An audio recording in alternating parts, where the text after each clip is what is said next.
Welcome, dear listener. From the shelves of the Sleepless Librarian comes a tale older than time itself.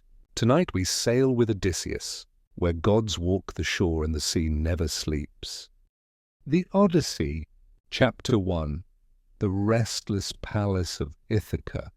The island of Ithaca lay bathed in the soft gold of an early summer afternoon. The sun shimmered on the wine-dark sea, and the hills rose gently, their olive groves whispering with the wind that came down from the mountains. To a stranger arriving by ship, it would seem a peaceful place, a place where nothing rushed, where life rolled on like the tide. But within the high-roofed palace at the heart of the island, peace had long since vanished. The great hall, once the proud seat of King Odysseus, now echoed with laughter that carried a sharp edge. The laughter of men who had overstayed their welcome. They lounged on carved benches, drinking Odysseus's wine, eating Odysseus's food, and gazing with bold eyes at his wife, Queen Penelope. These were the suitors, more than 100 men from the surrounding islands come to court Penelope, each eager to claim her hand, and with it the throne of Ithaca. For nearly 20 years Odysseus had been gone, 10 at the Trojan War, and 10 more lost somewhere in the wide and treacherous sea. Rumors came and went like passing clouds. Odysseus had been seen on some far shore. Odysseus had been taken by pirates. Odysseus had angered the gods and would never return, but no rumor ever carried the man himself back to Ithaca. Penelope, for her part, had never believed he was dead. She clung to the hope, the fierce, stubborn hope, that somewhere, somehow, her husband still lived and was struggling to come home. But her hope was a thing she kept hidden, guarded as carefully as a flame in the wind. So she played a careful game with the suitors. She told them she could not choose a new husband until she finished. Weaving a shroud for Odysseus's father, Laertes. Day after day the loom clacked as she wove. But each night, when the palace was asleep, she would quietly unpick her day's work. 3 years she kept them at bay with this trick, until one of her maids betrayed her secret. Now the suitors pressed harder, growing bold and insolent. In the shadow of all this, Telemachus, Odysseus's son, was coming of age. Once a boy who dreamed at his father's knee, he was now a young man, but one who had grown up without a father's guidance, his place in the world uncertain. He watched the suitors waste his inheritance, eat his flocks and bully the servants, and his heart burned with helpless anger. That day, as the suitors shouted for more wine, the goddess Athena was watching. From her seat beside Zeus on high Olympus, she looked down on Ithaca and frowned. Athena had always favored Odysseus. Clever, cunning Odysseus, who could weave words as skillfully as he wove plots, who could build a ship as deftly as he could bend a bow. She had watched him through the long years of the war, and through the even longer years of wandering. And she knew, though most of the gods had given up on him, that he still lived. She rose from her seat beside her father. "Zeus," she said, "how can you let this go on? Odysseus has been kept from his home for so many years, suffering every hardship while suitors eat his food and press his wife. Will you let him die in exile?" The Lord of the Thunderbolt gave a thoughtful nod. "It is Poseidon who holds his grudge," Zeus said. "Odysseus blinded the cyclopes Polyphemus, Poseidon's own son, The Earthshaker will not easily forgive that insult. But perhaps it is time. Yes, perhaps the wanderer should find his way home. Athena's eyes brightened. Then let me go to Ithaca, she said, to stir the heart of his son. The boy needs courage, and he must seek word of his father. Zeus consented, and Athena, swift as thought, descended from Olympus. She did not come in the gleam of armor, but in the guise of a stranger, a man with a traveller's cloak, a bronze spear in hand, and eyes that hinted at secrets. She stepped across the threshold of the palace of Ithaca just as the suitors were laughing over some Carseist. Telemachus saw her first. In this land, a guest was a sacred thing, and though the suitors ignored her, Telemachus rose and welcomed the stranger. "Greetings, friend," he said. "Come, sit here and share our food." Athena smiled beneath her disguise. "You honor me, young prince," she said. "But tell me, whose feast is this?" "The hall is full of laughter, yet I sense it is not all in good cheer." Telemachus sighed and lowered his voice so the suitors would not hear. "This was my father's hall," he said. "But he has been gone since before I was born. These men, they caught my mother and waste what is mine. I have no power to drive them out."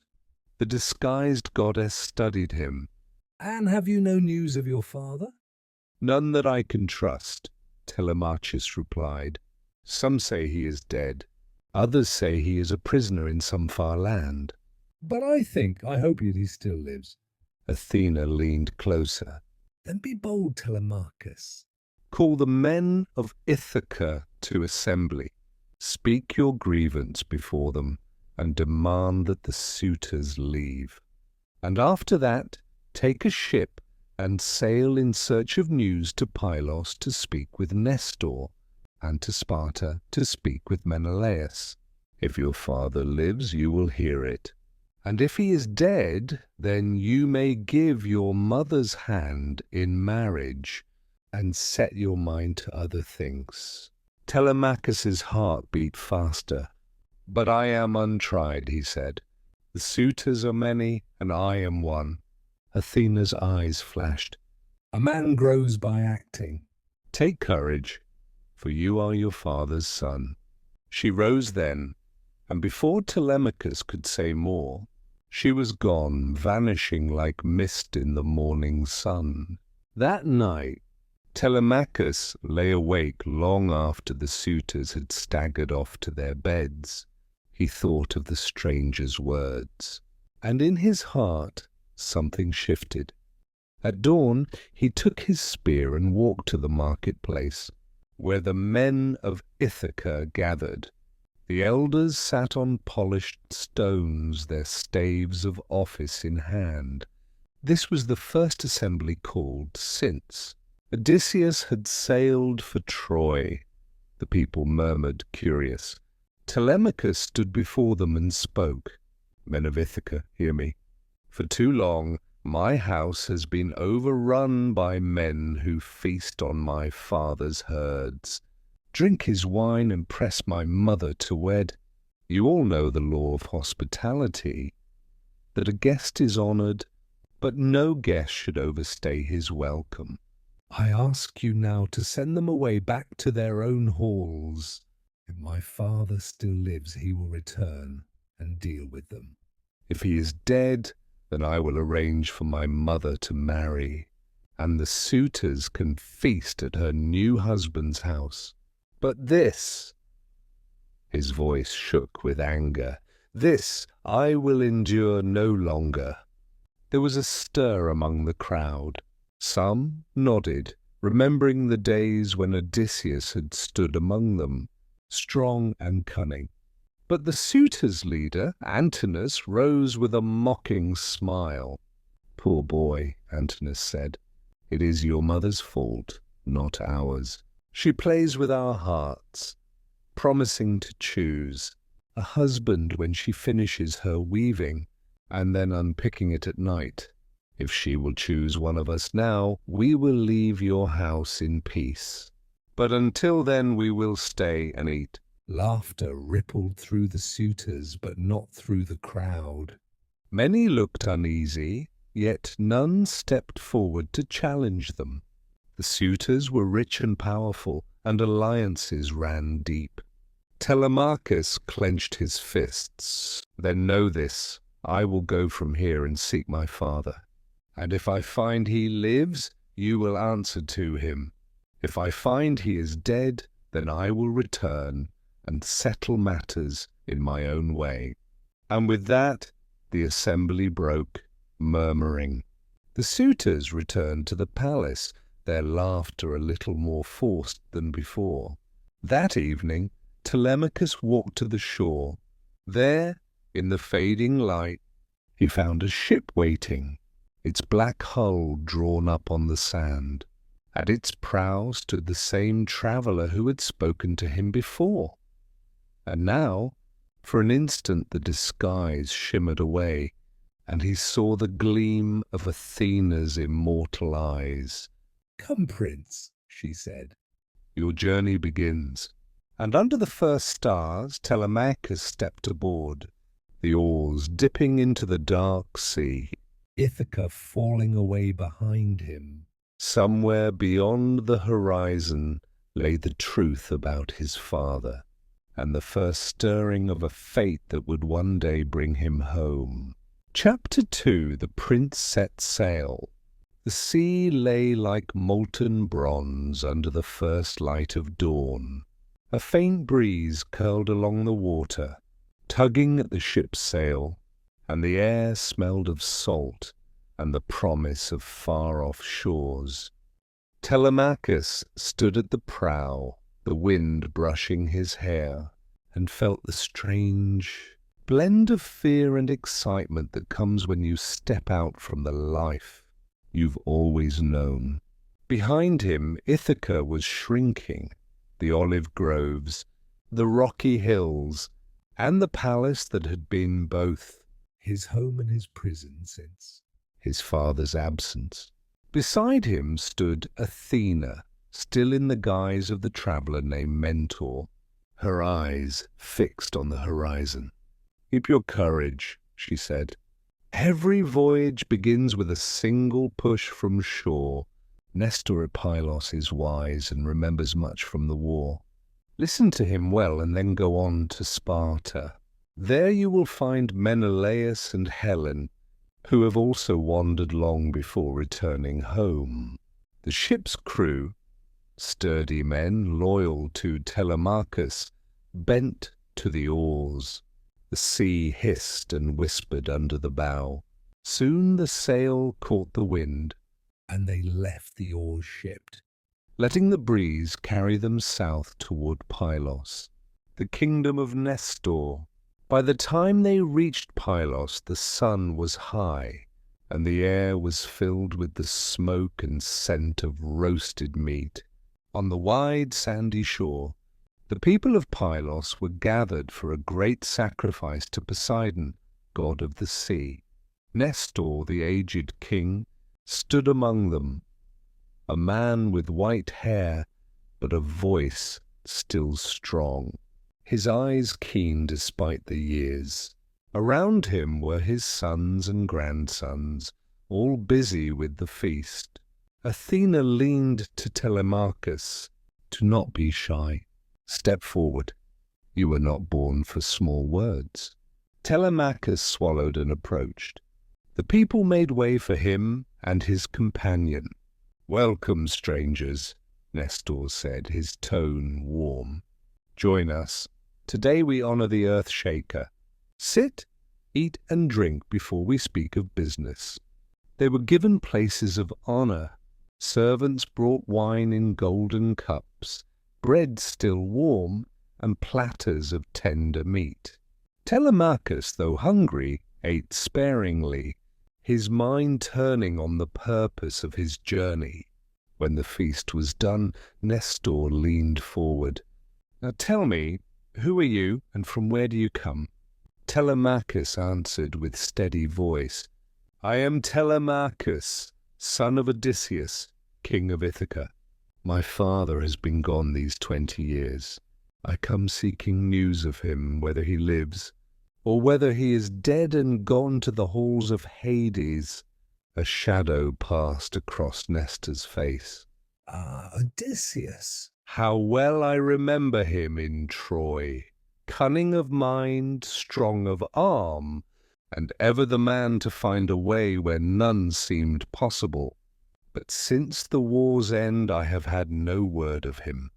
We each had our own trials returning home. Some reached their shores quickly, others wandered long. I myself came safe to Pylos, but many did not." He paused, his voice lowering. "I heard only that Odysseus's ship never came to Achaean shores, yet Menelaus of Sparta may know more. He was the last to arrive home after many wanderings." "You should go to him." Telemachus felt both disappointment and hope. There was no clear news, but there was a next step. He thanked Nestor for his counsel. That night, Nestor offered him hospitality. "Sleep in my hall," he said, "and tomorrow my son will guide you to Sparta in his chariot." Athena, still in disguise, smiled at Telemachus. "You see? When you step forward, the road opens." Then, with a shimmer in the firelight, she vanished, gone before Telemachus could speak, leaving only the sense that something divine had been near. The road to Sparta.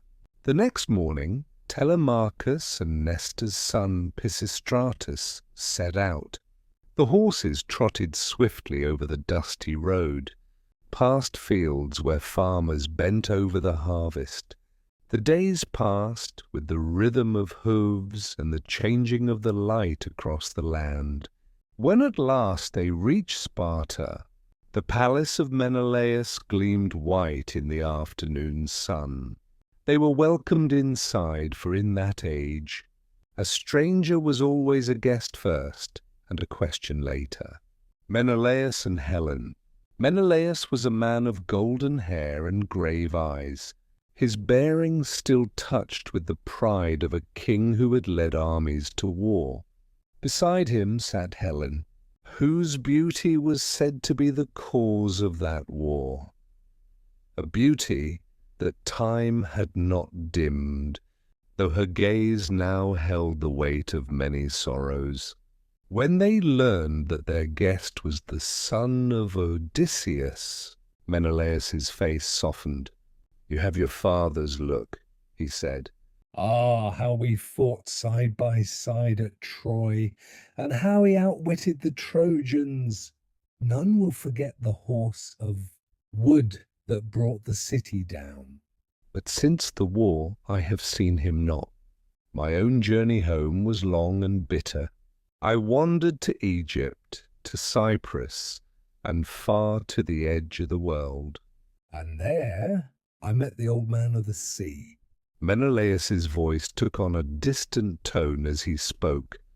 "This ancient god told me tidings of many men and of your father." "He's not dead, Telemachus." "He is held on an island by the nymph Calypso, who will not let him go. He longs for home, but has no ship and no companions." At these words, Telemachus's heart leapt. His father lived.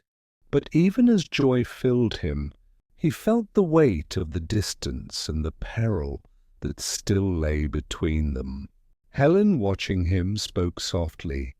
"Your father is a man of resource beyond any I have known. If there is breath in his body, he will find a way to you." Menelaus clasped Telemachus's shoulder. "Go home now and guard your mother. I hear dark things, that the suitors plot against you. But know this, the gods have not forgotten Odysseus, the shadow of the suitors."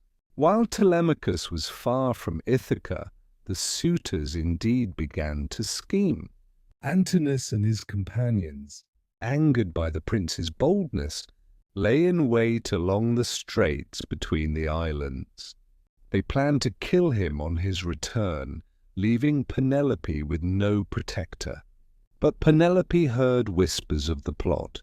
Her heart was torn, fear for her son, hope for her husband, dread of the men who filled her hall. That night she prayed to Athena for aid, her tears falling silently into the folds of her robe.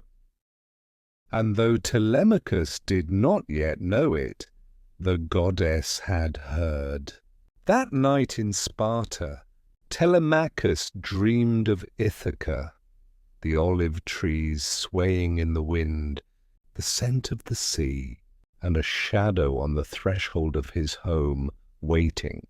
In the morning he would turn his face toward home, carrying the most precious thing he could have hoped for, the truth that Odysseus still lived. Chapter 3, The Council of the Gods. Morning broke clear over the heights of Olympus. The sky so pure and blue it seemed nothing could trouble the realm of the gods. Yet even here, above the clouds, the affairs of mortals stirred debate. On the broad floor of Zeus's golden hall, the gods were gathering. Their thrones, gleaming with precious metals, stood in a circle around the father of gods and men himself. Zeus sat in majesty, the eagle at his side, a thunderbolt resting by his throne. Athena entered, her bronze cloak glinting faintly, her eyes bright with resolve. She bowed slightly to her father and took her place. She had already stirred Telemachus to action.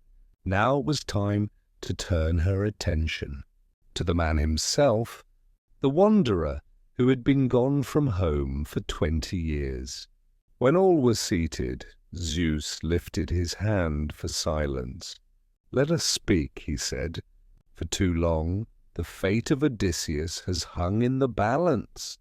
It is true he angered Poseidon by blinding the cyclopes, yet it is not just that he should be kept from his home forever. We must decide what is to be done." Athena stepped forward. "Father, you know my mind already. Odysseus is a man who honored the gods, who fought for Greece at Troy, who has suffered storms, monsters, and the wrath of the sea. He has been stranded these long years on the island of Ogygia, kept by the nymph Calypso, who loves him and will not let him go. He longs for his wife and child, yet has no ship, no crew. If you consent, let Hermes go to Calypso and command her to release him. I will see to it that he reaches safe harbor among the Phaeacians, who will aid his return." There was a murmur among the gods, some nodding in agreement. But not all voices were calm. From the far side of the hall, the deep, rumbling voice of Poseidon broke in. Though the sea god was not always present at these councils, his anger could be felt even in his absence. "This man," Poseidon growled, "blinded my own son, the cyclops Polyphemus. Shall I see him sail home in peace, as if my pain were nothing?" "No, let him taste the bitterness of the sea." Again and again, before he sets foot on Ithaca. Zeus raised a hand. "Brother, your wrath is understood. Yet we must not destroy him utterly. Let him suffer storms, yes, but let him live to see his home. That is the will of Olympus." Poseidon gave no answer, but the air seemed to tremble with the weight of his displeasure. Zeus turned to the wing-footed messenger. "Hermes, son of Maia, go swiftly to Ogygia. Speak to Calypso and tell her it is the will of the gods that Odysseus be set free. She must give him the means to build a raft and send him forth upon the sea. Hermes rose, his sandals flashing with the gold of their immortal wings. He took up his wand, the caduceus, twined with serpents, and with a nod sprang into the bright air, bound for the far edge of the world. Ogygia, the navel of the sea. Far from mortal lands, beyond the reach of any common sailor, lay the island of Ogygia. It was a place of green meadows and blossoming trees, where birds sang in the branches and the air was rich with the scent of cedar and sweet herbs. In the heart of the island was a cave, its walls hung with trailing vines, and in that cave dwelt Calypso, the daughter of the Titan Atlas. She was fair as the dawn, with hair like dark gold and eyes deep as the sea. For years she had kept Odysseus with her, offering him a life free from toil and danger. She loved him, and had promised to make him immortal if he would stay. Yet though he was courteous, Odysseus's heart was never hers. Each day he walked to the shore and sat upon the rocks, staring out at the endless horizon, longing for the smoke rising from his own hearth in Ithaca. It was here that Hermes found him. The messenger god stepped lightly into Calypso's cave, where the goddess sat at her loom, singing softly as she wove. She looked up, surprised. "Hermes," she said, "what brings you to this far place?" He smiled politely, but wasted no time. "Calypso, I come with a message from Zeus. It is not my own wish, but his decree. You must let Odysseus go. You must help him build a raft and send him on his way, for it is fated he shall return to his home." Calypso's eyes darkened. How quick you gods are to envy the love of an immortal for a mortal man. When a goddess takes a mortal as her husband, you frown upon it, yet no one speaks when Zeus takes mortal women to his bed. Still, I cannot defy the will of Olympus. She rose with quiet dignity. Tell Zeus I will not hinder him. I will give him the tools to build his raft and food for the voyage. But know this, I do it unwillingly. The farewell. That evening, Calypso walked to the shore where Odysseus sat, his eyes on the restless sea. She stood beside him for a moment before speaking. "You still dream of home," she said softly. Odysseus turned to her, wary. "Always." "Then hear me," she said. "I will not keep you here any longer. The gods have decreed it. I will give you tools and timber to build a raft, and food and water for your journey. But the sea is wide, and Poseidon's wrath still follows you. You may yet wish you had stayed." Odysseus studied her face, and though he felt a pang, for she had shown him kindness in her own way, his voice was steady. "I thank you. But my place is in Ithaca beside my wife and son."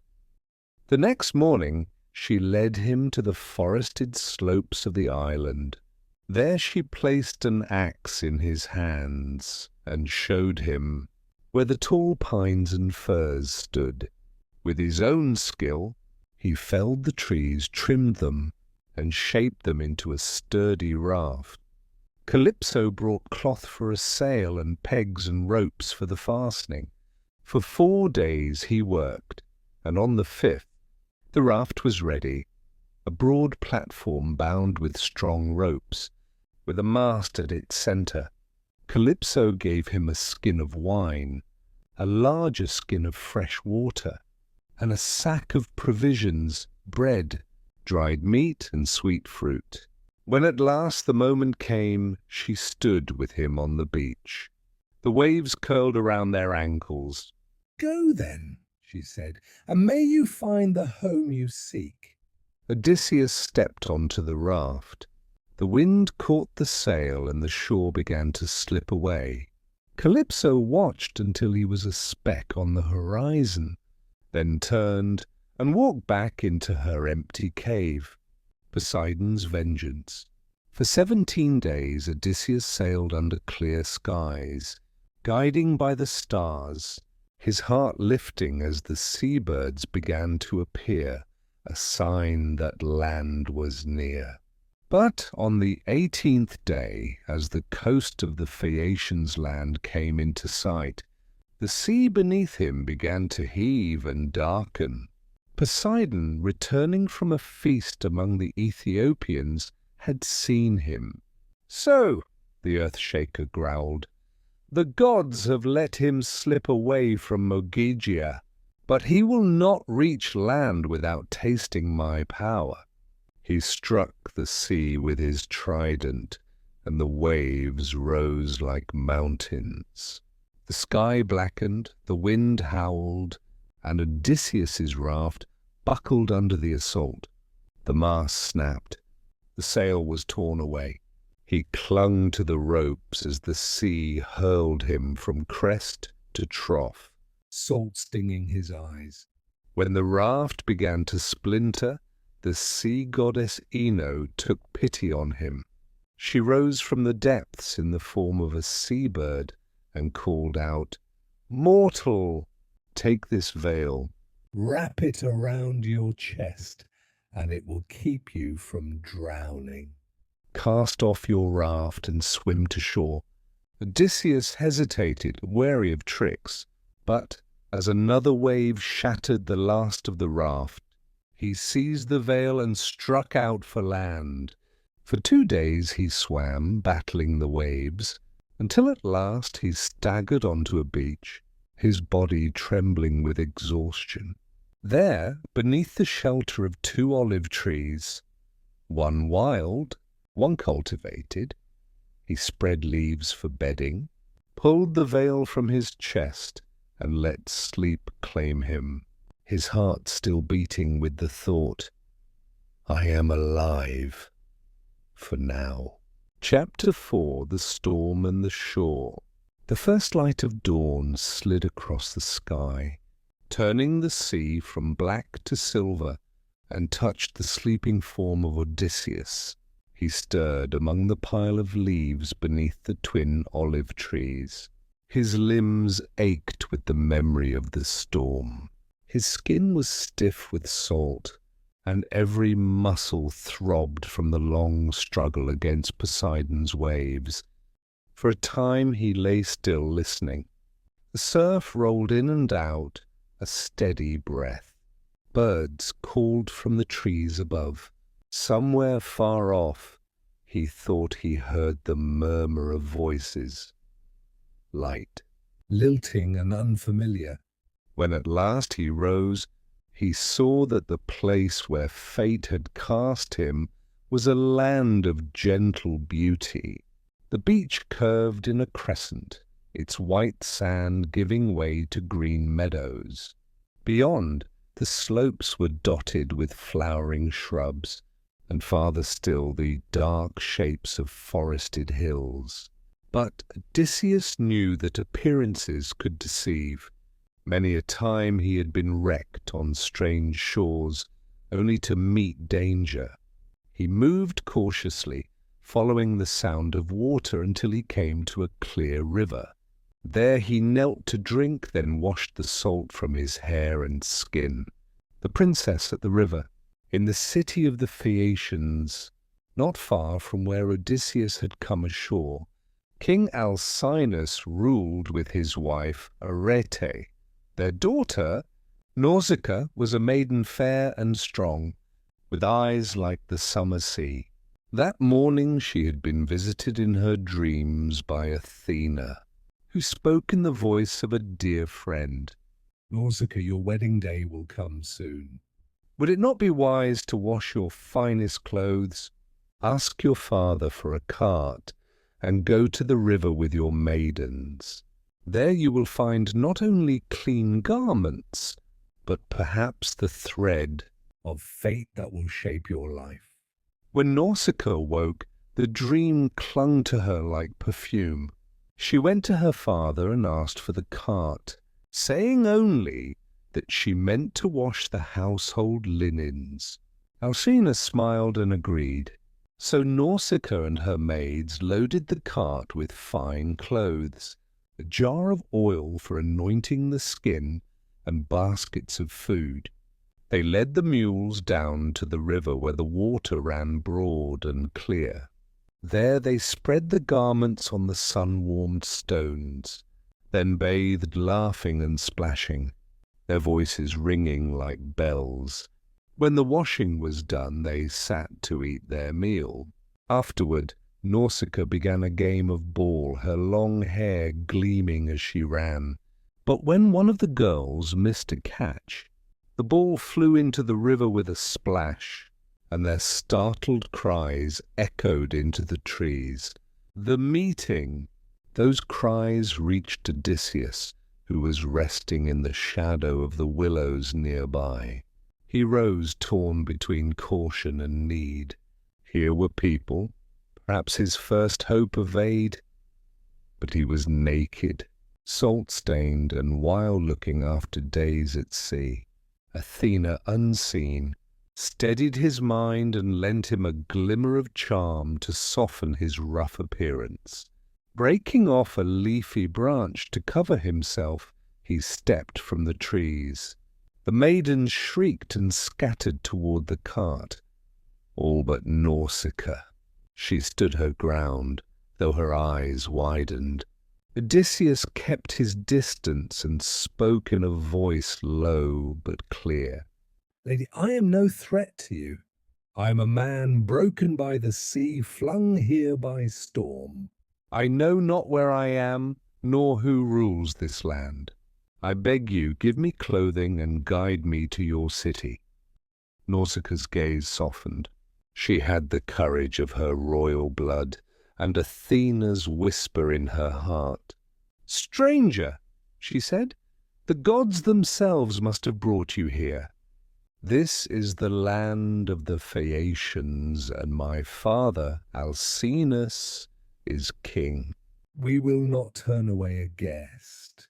"Come, my maids will bring you garments, and you may wash in the river." She called the others back, and though they still eyed him warily, they fetched the bundle of clothes and set them on the bank. Odysseus bathed in the river, rubbed oil into his skin, and dressed in the tunic and cloak they had given him. When he was done, Athena's subtle grace made him seem taller, his shoulders broader, his hair like dark hyacinth blooms. Nausicaa regarded him with quiet admiration. "Now you look as a man should who seeks favour in a strange land. Come, but walk a little behind the cart, for the people of the city might talk if they see me with a stranger. I will lead you to the palace gates." There you must ask for my mother. "Queen Arete, for it is she, more even than my father, who can grant your wish for aid. The palace of the Phaeacians." Odysseus followed her into the city as the afternoon light mellowed. The streets were wide and well kept, and the people curious but courteous. Soon they reached the palace, a marvel of polished stone, bronze doors, and walls gleaming with the work of master craftsmen. Before he entered, Odysseus paused, remembering Nausicaa's words, "Seek the queen first." Inside, the great hall shone with gold and silver. The Phaeacians were at their evening meal, but Odysseus walked straight to Queen Arete and knelt at her feet. "Queen," he said, "I am a man who has known much sorrow. Grant me your favour and show me the way to return to my home." The hall fell silent. Arete studied him with sharp eyes. She was a woman who saw much and missed little. At length she spoke. "Stranger, you wear garments I know well, garments I myself made and gave to my daughter. Tell me, how came you by them?" Odysseus told her the story, how he had been wrecked by the sea, how Nausicaa had given him food and clothing and guided him to the city. He spoke carefully, praising Nausicaa's kindness without putting her in an awkward light before her people. King Alcinous leaned forward. "If you are the man you seem, then you shall not leave this land in want. Tomorrow we will call an assembly, and a ship shall be made ready to bear you to your home. But tonight you will feast with us, and tomorrow you will tell us of your journey." The promise of aid. That night the Phaeacians served roasted meats, fresh bread, and wine sweet as honey. Musicians played, and dancers moved in graceful patterns. Odysseus watched and thought of Ithaca, the scent of the hearth, the sound of Penelope's loom, the sight of his son grown tall. Though he said little, hope began to grow in him again. Here, perhaps, was the turning of his fate. And somewhere high above, Athena watched, her lips curved in a rare smile. Chapter 5. A Stranger in a Kind Land. Morning came to the island of Scheria, home of the Phaeacians, with the same golden gentleness that had greeted it for centuries. Here the sea was a friend, not a foe. Waves whispered against the curved beaches, like old storytellers, sharing secrets to the patient sand, and the breeze carried the scent of warm bread from unseen kitchens. Far from his homeland, and yet, for the first time in years, free from immediate peril, Odysseus awoke beneath a grove of olives and laurel, the soft rustle of leaves above his head, and the faint hum of the river nearby. He had slept deeply, a rare gift for a man so long at war with the world. Not far away, Nausicaa, princess of the Phaeacians, returned to the palace after her encounter with the shipwrecked stranger. Her eyes still held the memory of his steady, weary gaze, and his voice, so carefully balanced between humility and pride. She told no one of her heart's strange stirring, but she could not help glancing toward the road, wondering if he would come. The palace of Alcinous. Odysseus did come, though with the care of a fox slipping into a new valley. Guided by Athena, who had veiled him in a mist that made him unseen to curious eyes, he walked the wide streets of Scheria. The city was unlike any he had known. The houses gleamed with smooth stone. The air carried no hint of fear or war, and laughter spilled from open courtyards where children played in the sun. Athena, in the guise of a young Phaeacian girl, walked beside him, pretending to carry a pitcher. She pointed out the way, speaking softly so no passerby could overhear. "The king you seek is Alcinous, son of Nausicaa, a wise and fair ruler.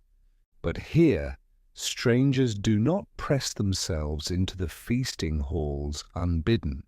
You must appeal first to the queen." Arete, her mind is sharp, her word carries weight, and she is quick to see the truth of a man. Odysseus nodded. Even in lands of peace, he knew the wisdom of approaching the heart of a household before its crown. When they reached the palace gates, Athena slipped away, vanishing like a breeze into the olive groves. Odysseus looked up, and his breath caught. The palace of Alcinous was a wonder. Bronze doors shone in the sunlight, framed by walls that seemed to drink in light and give it back tenfold. Inside, golden dogs, works of Hephaestus himself, flanked the hall, Eyes forever watchful. Along the walls, bright tapestries told stories of Phaeacian voyages, ships racing over silver seas, carrying gifts and ambassadors to far-off lands. Before Queen Arete, inside the hall, Alcinous sat on his high chair, broad-shouldered and regal, while Queen Arete sat beside him, her gaze sharp as a hawk's. Lords and ladies reclined at long tables, feasting on roasted meats and bowls of ripe figs, while musicians plucked soft strings and sang of journeys past. Odysseus did not speak immediately. Instead, he walked forward slowly, fell to his knees before Arete, and clasped her hands in his, a gesture both humble and unshakable. "Queen Arete," he said, his voice carrying across the hall, "I come to you from the deep sea, from storms and shipwreck, from years of wandering. I know not where I stand, but by the mercy of your daughter, who found me by the river and gave me bread and cloth. I ask only for safe passage home, for I am a man far from his hearth." A ripple of surprise moved through the hall.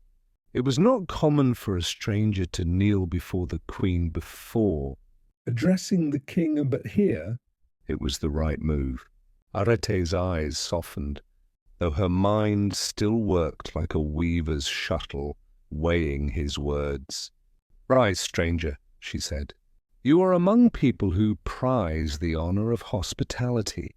We will feed you, clothe you, and hear your story. When the time is right, we will see you to your home, wherever that home may be."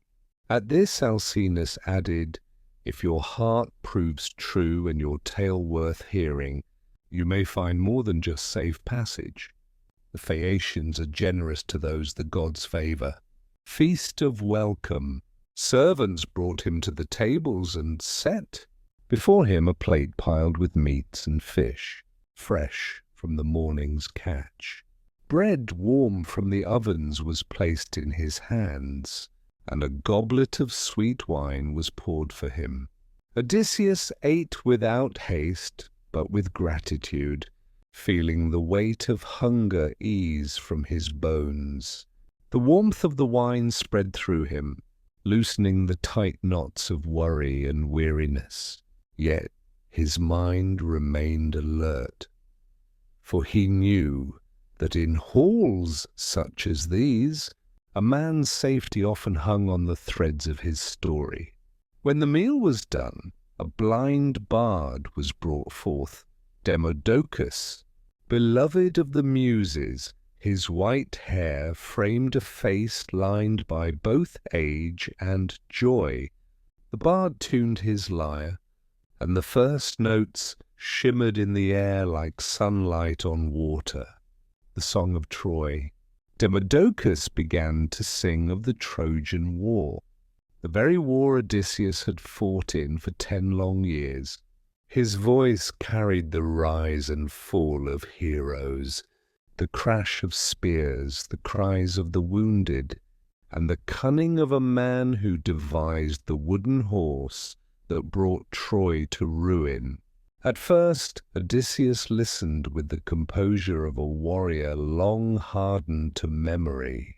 But the music was too pure, too sharp. It pierced the armor he wore within. His eyes stung, and he turned his face away, letting the tears fall into his hands where no one could see. But Arete saw, and Alcinous saw, and soon the murmurs spread, for the stranger wept at the tale of Troy as if he had been there. The king's question. When the song ended, Alcinous leaned forward, his voice carrying the weight of curiosity and command. "Stranger," he said, "you have hidden your name and your land from us, and we have not pressed you, for here in Scheria we do not cage a man's story before it is ready to be told. But your tears betray you. You have known war. You have known Troy. I ask you now before this court, who are you, and what seas have carried you here?" The hall fell silent.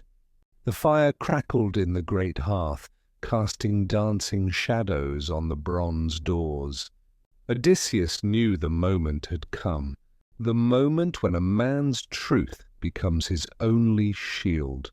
He set down his goblet, rose to his feet, and let the weight of years gather in his voice. Odysseus begins his tale. "My name," he said, "is Odysseus, son of Laertes, king of rocky Ithaca. Perhaps you have heard of me, though the gods have not favored my journey home. It has been long since the smoke of my hearth rose in the morning air of my own land. I will tell you the tale from the day I left Troy's smoking ruins, for it is a long road, and each step is heavy with the will of gods and the folly of men." The Phaeacians leaned closer, their goblets forgotten, for there is nothing more beloved in their land than a story well told. Even the blind bard tilted his head, eager for the truth from the lips of the man who had lived it. And so Odysseus began, his voice weaving the images as if they had happened only yesterday. The cheers of the Greek army as Troy fell, the shouts of the victorious, the crackle of fires devouring the proud towers of Priam's city. But he did not linger long on triumph. His eyes darkened as he spoke of the winds that carried them first to the land of the Cicones, of greed that led his men to linger too long, and of the vengeance that followed. He told of the wild flight back to sea, of waves and salt and the bitter taste of regret. Yet even as the first threads of his great tale unfolded, Odysseus could see that in this hall, bright with gold, warm with welcome, he had found a pause in his endless trials. And here, beneath the glow of the Phaeacian firelight, the wanderer's voice would carry the court and us into the next chapter, where the true tapestry of his adventures begins, each scene more wondrous and perilous than the last. Chapter 6, The Tale of Troy's End. The great hall of Alcinous, king of the Phaeacians, glowed softly under the lamplight. Bowls of polished bronze reflected the shimmer of flames, and garlands of fresh flowers, woven only that morning, hung along the carved beams overhead. The music from the lyre had faded into the hush of expectation. For the stranger, this weathered, broad-shouldered man with eyes that seemed to hold the salt of many seas, was about to speak. King Alcinous leaned forward, hands folded on the arm of his high-backed chair. Beside him, Queen Arete, serene and attentive, regarded Odysseus with a gaze that could pierce a man's pretenses yet, welcome him like a mother's embrace. Around them sat the Phaeacian nobles, men of the oar and the dance, who knew the sea's moods and the art of hospitality in equal measure. Odysseus, warmed by their kindness and fortified with bread, honey, and wine, took a long, quiet breath. "You have asked my name," he said at last, his voice steady but deep with memories. "It is right I give it now, for I would not hide it from friends who have offered shelter to a wanderer. I am Odysseus, son of Laertes, known to many for the wiles of my mind and the misfortunes of my road. My home is Ithaca, a rugged island, but dearer to me than all the smooth lands under the sun. And I will tell you, if you have the patience, of how I came to be cast upon your shores." The hall murmured with interest. Some leaned forward. Others rested chins upon calloused hands. Odysseus's eyes turned inward, as though the fire before him had become the smoke of burning Troy. The wooden horse. It began, he said, at the end of 10 years of war beneath the walls of Troy. You have heard, perhaps, the songs of that siege, the rage of Achilles, the valor of Hector, the grief of Priam, but you have not heard it from the man who, at the last, found a way to break the city's pride. We were weary, both Greeks and Trojans. The plain was trampled into dust and blood, and our tents were weathered by 1,000 days of salt wind from the Hellespont. No trick of battle could breach those walls, for they were the work of gods. And so I turned my mind to another sort of weapon, deceit. He told them of the council among the Greeks, how he had proposed building a hollow horse of massive timbers, large enough to conceal the best warriors, and leaving it as an offering to Athena. The rest of the army would pretend to sail away, drawing the Trojans into the trap. They believed it, Odysseus said with a grim smile. They dragged the horse through their gates, thinking it a sign of our surrender and their victory. That night, while they feasted, the moon hid behind drifting clouds, and we slipped out from the horse's belly. We opened the gates to the army, which had turned back under cover of darkness, and the city burned before the dawn. The Phaeacians shifted uneasily, for the image of Troy's fall was as much a tale of cunning as it was of ruin. The Cicones of Ismarus. When the war was over, Odysseus continued, we sailed for home with hearts light as our sails. But the sea teaches quickly that joy is never unmixed. We came to the shore of Ismarus, the city of the Cicones, allies of Troy. We took it, for the men were still blood-hot from victory, and we claimed their treasure. But my men, against my counsel, lingered too long in their greed. The Cicones called their neighbors fierce fighters, and at dawn they came in force. We fought, but the wind of our triumph had left us. 6 men from each of my ships fell before we pushed off. The sea took us then, and we mourned the dead, the lotus eaters. For many days the wind drove us, until we came to a land where flowers covered the ground like a golden blanket. The people there were gentle and gave us food, sweet fruit unlike any I had tasted. But those who ate it forgot all thought of home. They wished only to stay, to dream, to wander among the blossoms. I had to drag them back to the ships by force.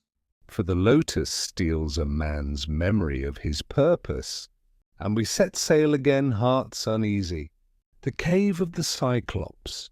Now Odysseus's voice darkened, and his hands, which had been open in storytelling, slowly closed.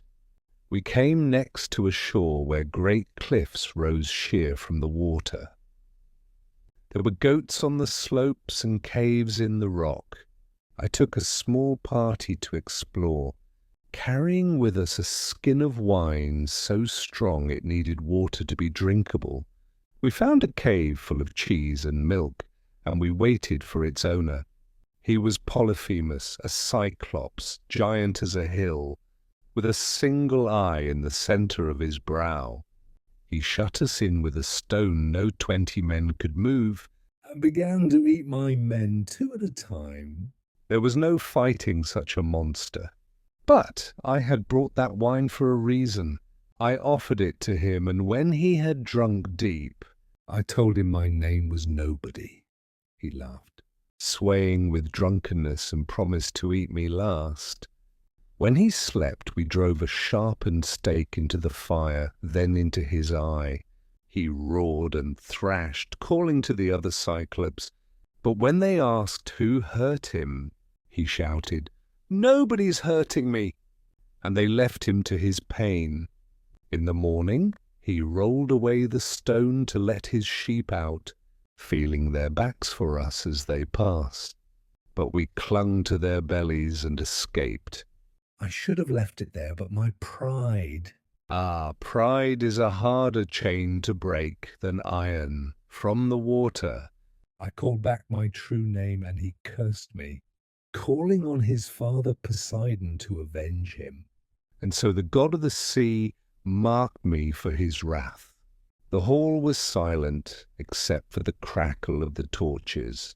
Odysseus's voice had grown low and heavy, as though each memory weighed on him. Yet he did not stop. The Phaeacians listened, as if the walls themselves leaned in. "From there," he said, "we would sail into stranger seas still, but that is another thread in the weaving. If you wish, I will take it up. For the road ahead leads to enchantresses, to the land of the dead, and to trials no mortal man should endure." Chapter 7, The Enchanted Lands. The hall was silent, except for the soft crackle of the oil lamps. Odysseus's voice had drawn every ear tight to his words, and the firelight painted deep shadows across his face. He took a breath, as though tasting the memory on the air before speaking again. After we escaped the lotus shore, my friends and I rowed on, hearts steady and oars biting the sea. Yet fate, fate, had another path for us. The wind carried them to a land unlike any other. From afar it looked green and promising, hills rising gentle and round against the sky. But the closer they came, the more they saw how empty it was. No walls, no smoke from cooking fires, no herds in the fields. It was a wild place, untouched by human hands. They anchored by a small island first, one rich with goats that bounded across cliffs, bleating in the salt air. Here Odysseus's men feasted for 2 days, drinking from clear springs and roasting meat over driftwood flames. Yet beyond, across a narrow strait, they could see a larger, darker land. Great shapes moved slowly there, giants perhaps, the men whispered uneasily. Odysseus's eyes gleamed as he recalled his choice. I wished to see the people of that place, to know what manner of folk lived there, whether they were just or wild as beasts. He took a dozen companions and a wineskin, Heavy with strong drink, a gift for whoever might greet them. the cave of the Cyclopes. They found it before long, a great cave carved into a hillside. Larger than any hall in Ithaca. The mouth of it was strewn with cheese racks and pens full of bleating sheep and goats. The men begged Odysseus to take some cheese, loose the animals, and flee before the owner returned. But the lure of hospitality, and perhaps the pride of a curious heart, kept him rooted. They lit a small fire, ate some cheese, and waited. Then the ground began to shake. Heavy footfalls approached, each one booming like a drum beat. The air grew thick with the smell of damp wool and something far less pleasant. Into the mouth of the cave stepped a giant, tall as 3 men, with a single round eye staring from his forehead. The Phaeacians gasped. They had heard the name Cyclops before, but to hear of one face to face was another thing entirely. Polyphemus, for that was the giant's name, drove his flock inside, then rolled a stone across, the entrance so vast that 20 yoke of oxen could not have moved it. When his eye fell upon the strangers, his voice rumbled like distant thunder. Who are you, little ones? Traders, pirates? Odysseus stepped forward, his voice even. We are Achaeans, blown from our course. We come seeking the guest gift that is the right of all strangers under Zeus. The cyclops laughed, a sound that rolled off the walls like falling rocks. "We cyclopes care nothing for Zeus or his laws, but you will make a fine meal." And before they could move, Polyphemus reached down, seized two men, and dashed them upon the ground like dolls. The horror froze the rest where they stood. The giant ate his grisly supper, washed it down with milk, and lay down to sleep, his snore echoing in the stone hall. The plan of nobody. Odysseus's heart was heavy with rage and grief, but he knew that killing the giant in his sleep would be folly. For who could move that stone at the cave's mouth? So he waited until morning. When Polyphemus left with his flock, rolling the stone aside, Odysseus prayed to Athena for cunning. That evening, when the giant returned and again made his bloody meal, Odysseus stepped forward with the wineskin. "Great Polyphemus," he said, forcing cheer into his tone, "taste this drink, and know the gift of hospitality." The Cyclops took the skin and drank deep, then drank again, smacking his lips. "What is your name, little one? I will give you a guest gift."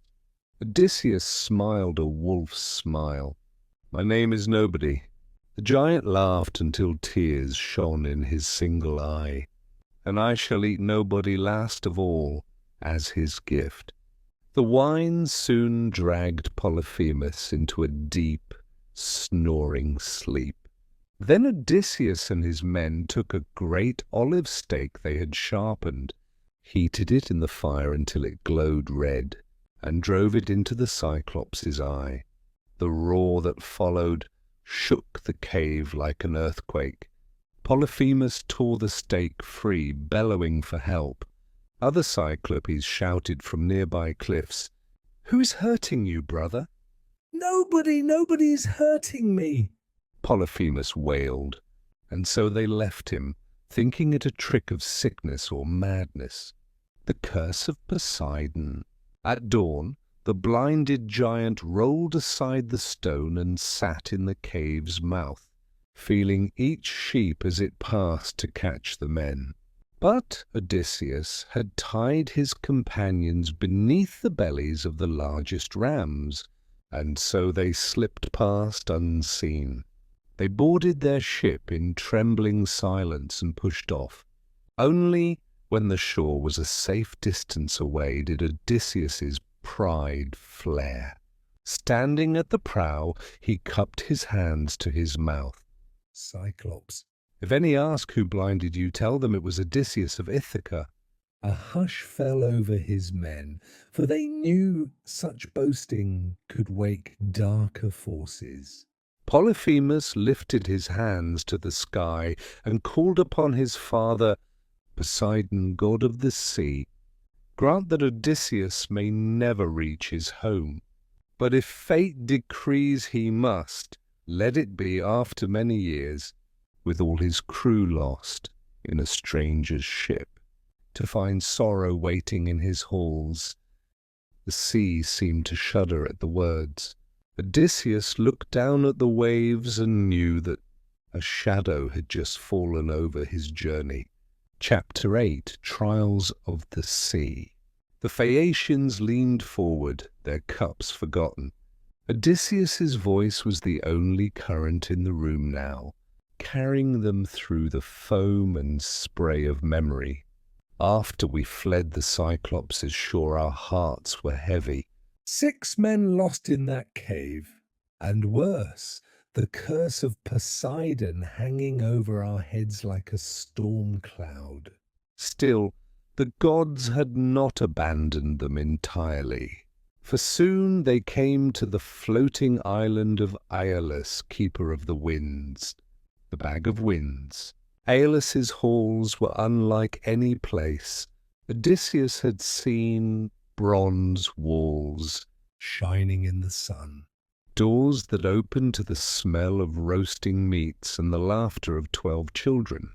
The king himself was a man with hair the colour of pale wheat, his eyes bright with questions. When Odysseus told of Troy and the long wanderings since, Aeolus listened with grave attention. "Your journey is long, son of Laertes," he said at last, "but I can speed you home." He gave Odysseus a great ox-hide bag tied tight with silver cord. Inside it were all the winds that might drive a ship astray, save for the gentle west wind, which would blow them straight to Ithaca.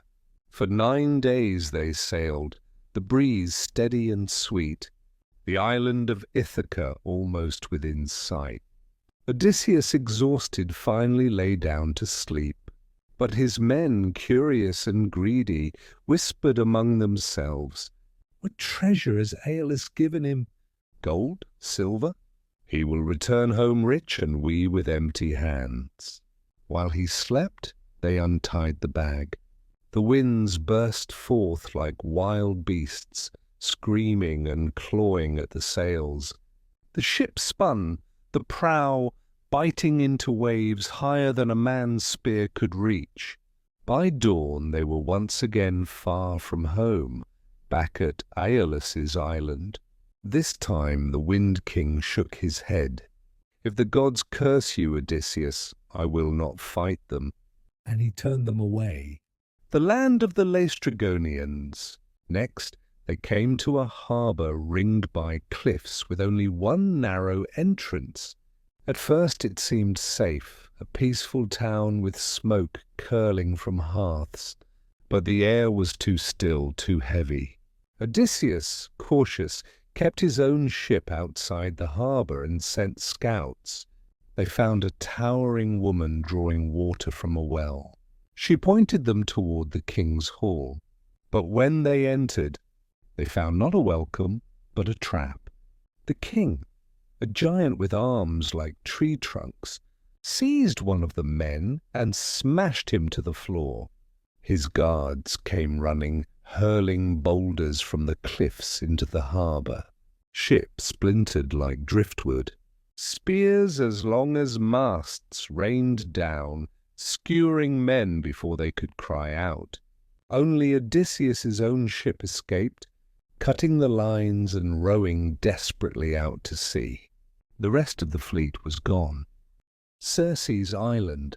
Weary and heartsore, the survivors came at last to a lush green shore, where birds sang sweetly, and the air was heavy with the smell of flowers. This was the island of Aea, home to the sorceress Circe. From the cliffs above, they saw smoke rising from a distant hall. Odysseus divided the men. One half stayed by the ships, the other, led by Eurylochus, went to seek the source. They found Circe at her loom, weaving in the sunlight. Her voice was warm, her smile inviting. She set before them a feast, meat, bread, and honey-sweet wine. But when they drank, a strange heaviness took them. Their bodies shrank, their hands turned to hooves, their voices to grunts. In moments the men were pigs, squealing and huddling in a pen. Only Eurylochus escaped, running back to warn Odysseus. The gods' help. Odysseus set out at once, but before he reached the hall, a figure stepped from the trees, tall, cloaked with a staff of gold. It was Hermes, messenger of the gods. "You will never defeat Circe by strength," Hermes said. "Take this." He handed Odysseus a sprig of moly, a magical herb black at the root, white as milk at the flower. "It will guard you from her spells." The sorceress tamed. When Odysseus entered, Circe greeted him as she had the others, offering wine in a golden cup. He drank, but the spell slid off him like rain off a cloak. She struck at him with her wand. Odysseus drew his sword and leapt forward, the blade flashing. "Swear you will not harm me or my men," he demanded. Her eyes widened. Then slowly she lowered her wand and swore the oath. She restored his companions to their human forms, though they stood dazed, the memory of their ordeal still raw. For a year they stayed with Circe, feasting and resting. It might have been forever. Her hall was warm, her larder full, and the sea outside seemed a distant, angry thing. But at last Odysseus's heart turned toward home again. When he told Circe, she did not try to stop him. Instead, she gave a strange warning. You must sail to the land of the dead and speak with the shade of Tiresias the prophet. Only he can tell you the path to Ithaca. Her words chilled even the bravest of them. But Odysseus knew there was no turning aside from fate. Chapter 9. The Land of the Dead.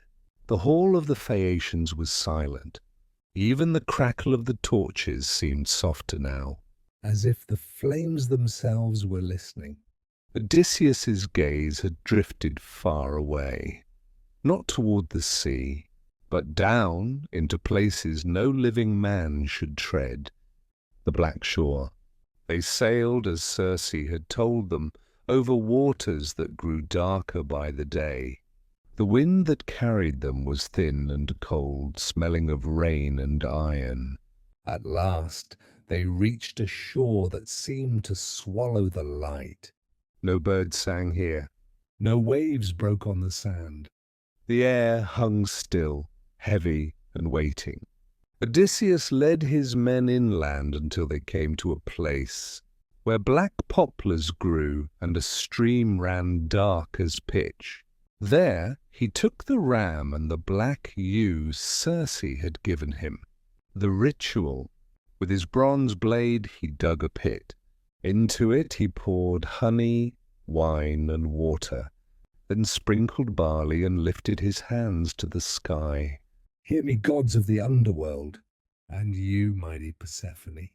Send me the shade of Tiresias, so I may find my way home. He slit the throats of the ram and ewe, and their blood ran into the pit, steaming in the cold air. The first shades. From the shadows between the trees they came. Pale forms with hollow eyes, their mouths whispering, their fingers grasping for warmth they would never feel again. Odysseus's men shrank back, but he held his ground, sword in hand, keeping the dead from the blood until the one he sought appeared, the shade of Elpenor. The first face he knew was not a prophet's, but a friend's. Elpenor, one of his crew. His voice was thin, like wind through a crack in the door. Odysseus, you left me unburied. I fell from Circe's roof in my drunken sleep. My spirit cannot rest. Promise you will burn my body and set a marker for me when you return to Aea. Odysseus's heart clenched. I promise, Elpenor.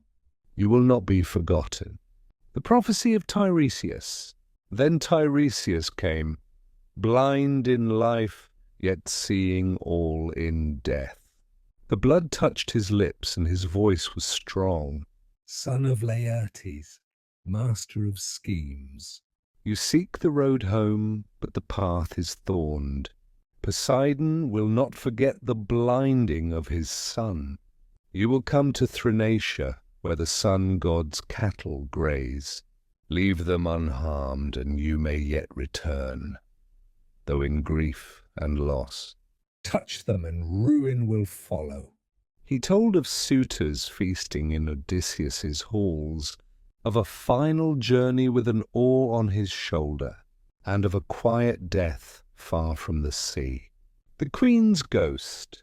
When Tiresias faded, another shade came forward, a woman with kind eyes, her arms outstretched. Odysseus's breath caught. Mother? It was Anticlea, who had died while he was at Troy. She told him of the loneliness of Ithaca, of Penelope's steadfast waiting, of Telemachus growing into a man. She longed to embrace him, but each time he reached for her, she slipped away like smoke. The heroes of old. Others came, Agamemnon, bitter from his murder at the hands of his faithless wife, Achilles, who told him it was better to be a servant among the living than a king among the dead, Ajax, who would not speak, still nursing his anger from their quarrel over Achilles' armor. The press of shades grew so thick that fear gripped Odysseus's heart. He feared Persephone might send forth some monstrous thing from the depths. "Back to the ship!" he cried. They ran through the black poplars, the whispers of the dead chasing them until the oars dipped into water once more. The torches in the Phaeacian hall seemed brighter now as Odysseus's voice rose again. And so we fled the realm of shadows, the weight of prophecy heavy on our shoulders. But the sea was waiting, and so were the trials ahead. Chapter 10, Song of the Sirens. The Phaeacian hall leaned forward as one, every listener caught in Odysseus's net of words. He paused only long enough to sip the dark wine at his elbow, then let the tale flow on. Circe's counsel. After the black shores of the underworld faded behind them, the sea opened wide and bright again. They returned to Aiaia as promised to bury poor Elpenor. Circe met them, grave yet kind. Your road grows narrower, Odysseus. Listen well. First, you will meet the sirens whose song no man can resist. Then you must pass between two perils, Scylla, the six-headed devourer, and Charybdis, the whirlpool that swallows the sea. One will take some of your men. The other will take you all. Choose. Her words were a rope tightening around his chest. The sirens shore. When the wind turned gentle and sweet, Odysseus knew they were close. He took a lump of beeswax and one by one pressed it into the ears of his men until they could hear nothing but the oars and the water. "Tie me to the mast," he ordered. "No matter what I say, do not untie me."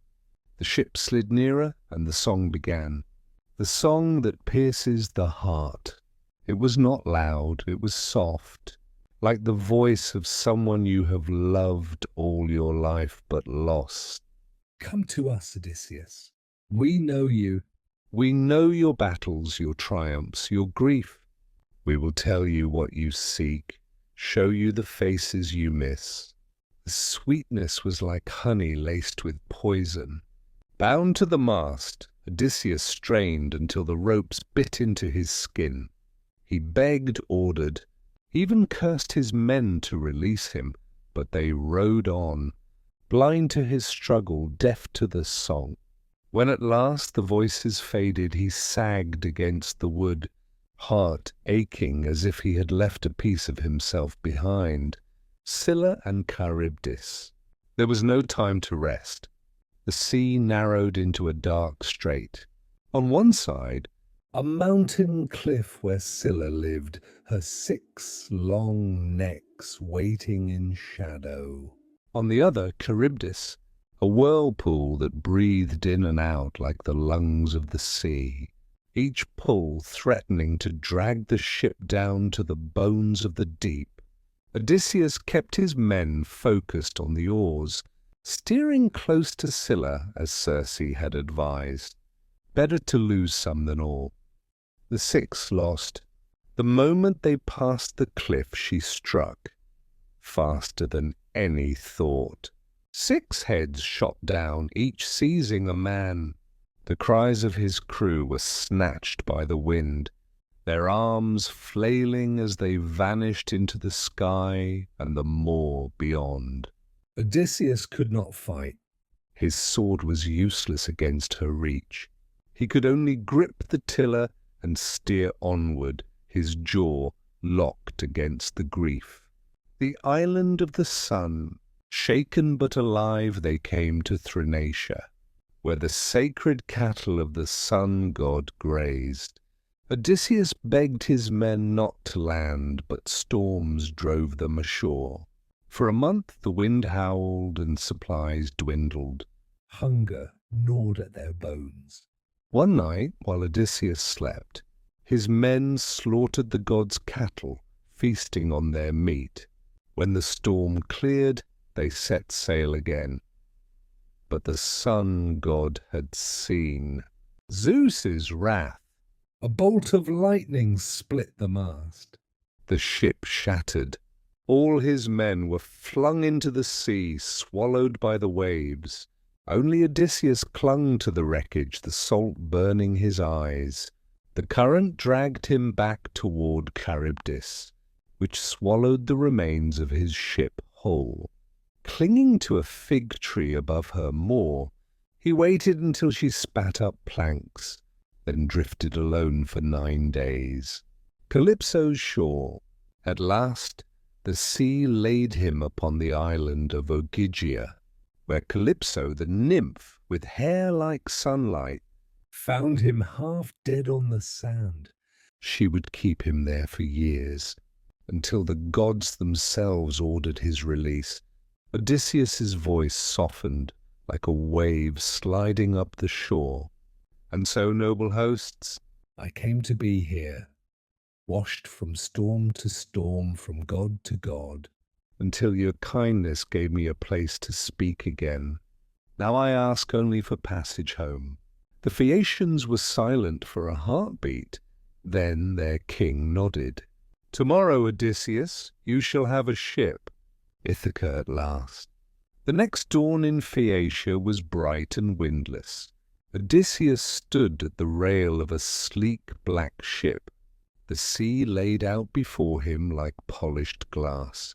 The Phaeacian crew moved without words, their oars dipping and rising in perfect rhythm. The voyage was swift, as if the water itself wished to be done with his wandering. The salt air lulled him. His eyelids grew heavy. The last thing he saw was the horizon, glowing gold in the morning light. When he woke, it was to the sound of gulls and the scent of wild thyme. He was alone on a familiar shore, Ithaca. The Phaeacians had slipped away, leaving his gifts stacked neatly beside him. The goddess in disguise. Before he could take a step, a young shepherd appeared, smiling. But the way he moved, the light in his eyes, Odysseus knew. Athena, he breathed. The goddess dropped her disguise. You have come home at last, but your halls are not yours. Suitors gorge themselves on your flocks and drink your wine. We must be clever. The beggar's rags. Under Athena's touch, Odysseus's skin grew weathered, his hair greyed, his fine clothes turned to patched rags. Leaning on a staff, he walked into his own kingdom unrecognized. His old swineherd, Eumaeus, welcomed him without knowing who he was, offering bread and a place by the fire. In his loyalty, Odysseus felt the warmth of home more than in all the palaces he had visited. The reunion in shadows.